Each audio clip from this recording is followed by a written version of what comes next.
أوديولابي. شارك المعرفة. 10 طرق لاكتساب شخصية جذابة. الكاريزما هي الجاذبية الشخصية، والشخص الكاريزمي هو القادر على التأثير في الآخرين، وتزداد الكاريزما كلما أصبحت قادرا على التأثير في المزيد والمزيد من الناس.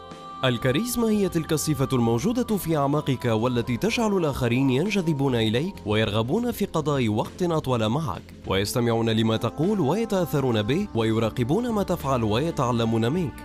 أن تكون كاريزميا يعني أن تكون قادرا في التأثير على الناس وإقناعهم وتوجيههم، وهذا بالضبط ما يميز شخصية القادة والزعماء والمرشدين الروحيين. ورغم أن الكاريزما لا تتوافر لدى كل الناس، إلا أنها لحسن الحظ إحدى الصفات والمهارات المكتسبة والتي يمكن تعلمها. وهذه 10 طرق ستجعلك صاحب شخصية جذابة كاريزمية. أولاً، اعرف نفسك. قبل أن تؤثر في الآخرين يجب أن تفهم نفسك أولاً، وتفهم مفاتيح شخصيتك، وتتعرف على فعلك وردود أفعالك، وتنتبه إلى حركة جسدك وتعبيراتك في المواقف المختلفة. فهمك لنفسك وقدرتك على فهم تصرفاتك يعطيك قوة وقدرة على التعامل مع نفسك بذكاء ووعي. يجب أن تعرف تلك الصورة التي سيراك عليها الآخرون قبل أن تفكر في التأثير عليهم. ثانياً، ارفع معنوياتك. كلنا متفقون على أن الشخص السعيد المبتهج يؤثر إيجابياً في من حوله، وكلنا أيضاً متفقون على أن الشخص المكتئب المحبط ينفر الناس منه. ولتؤثر في الآخرين إيجابياً يجب أن تكون في حالة معنوية مرتفعة، وأسهل الطرق لرفع معنوياتك ممارسة الرياضة، فالرياضة تحسن الحالة المزاجية وتخفف التوتر وتحافظ على الصحة وتطيل العمر. اجعلها روتيناً يومياً في حياتك. ثالثاً، أشعرهم بأهميتهم.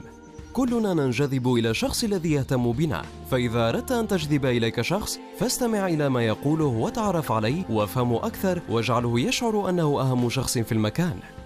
رابعاً، طور معلوماتك وثقافتك. المعرفة والثقافة تزيد حاملها جاذبية. كل شخص لديه اهتمامات وخبرات ومعارف في أحد شؤون الحياة. تحدث مع الآخرين عن الأشياء التي تهتم بها وتؤثر فيك وترفع معنوياتك وتؤثر في نظرتك للحياة. شارك الآخرين اهتماماتك وقناعاتك وأفكارك. خامساً، اهتم بمظهرك. المظهر مهم جداً.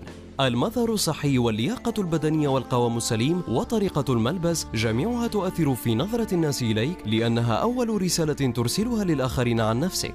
مظهرك يشير إلى مدى اهتمامك بنفسك واعتدادك بها ورضاك عنها. اهتم بصحتك ومارس الرياضة وارتدي أفضل ما تسمح به ميزانيتك، لكن لا تجعل هذا يرهقك، فأنت غير مضطر لرهن بيتك أو الحصول على قرض لتهتم بمظهرك. خذ الأمور ببساطة ولا تكلف ميزانيتك إلا وسعها. سادساً، تعاطف معهم. الاستماع باهتمام والتعاطف الصادق هما أقصر الطرق لتكون شخصية جذابة، إذ كيف ستؤثر في الناس إذا كنت لا تستطيع أن تفهمهم؟ سابعاً، اجعلهم يتذكرون كلامك. في حديثك استخدم دائماً الأمثلة التشبيهية والقصص، لأنها من أكثر الأدوات التي تجعل حديثك ممتعاً ومؤثراً، وتساعد الآخرين على تذكر كلامك دائماً بما يتضمن من معان وعبر. حاول دائماً أن يحتوي حديثك على أمثلة وقصص توضيحية.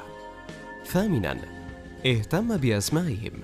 كل شخص يحب أن يسمع اسمه، لذلك عندما تتحدث إلى شخص ما احرص على أن تذكر اسمه أثناء حديثك، لكن تجنب ذكر اسمه في كل جملة تقولها. يكفي أن تذكر اسمه في بداية الحديث وفي نهايته. هذا سيجعل حديثك أكثر حميمية وسيزيل الكثير من الحواجز بينك وبينه. تاسعاً، كن راضياً. أن تكون راضياً عن نفسك وعما لديك هو مفتاح سعادة الشخصية، والناس ينجذبون إلى الشخص السعيد والراضي. عاشراً، كن خفيف الظل.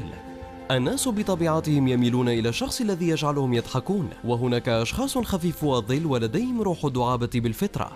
حاول أن يتضمن حديثك بعض الدعابات، وحاول أن تضفي جواً من البهجة أثناء وجودك. ابدأ الآن في تطبيق هذه الطرق 10 واستمتع بقوة جاذبيتك الشخصية.